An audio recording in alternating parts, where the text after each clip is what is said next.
But say government and private sector players must continue to invest in to the sustainable development of the country's educational system, as this will help impact positively on the youth. They add that this will also build capacity and make the youth valuable leaders and solution inventors. Details in this report.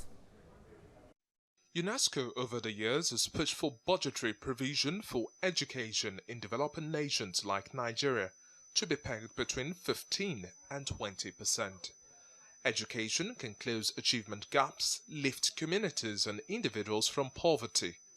As literacy rate rises around the world, the link between education and income is more evident. Nigeria's literacy rate, however, remains at 59.6%, also directly linked with Nigeria's current unemployment rate at 23.1%.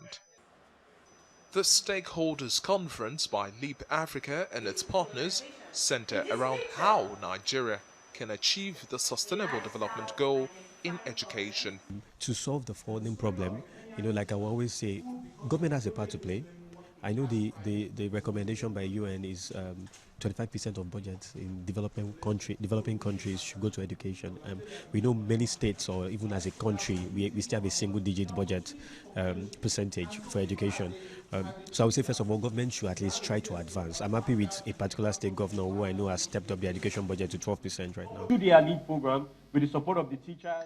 Discussions here focused around reducing poverty, exclusion and vulnerability of youth, with the ultimate aim of helping Nigeria achieve effective education system that will over time turn around the economy. How can I use what I have to be able to make way for other people to be able to come around the table? Because ultimately sustainable development is about everybody. So the question then becomes, how do we create societal structures, societal frameworks that enables as many people as possible to be around the table to be able to inform what society becomes? There's a funding issue because we need laboratories.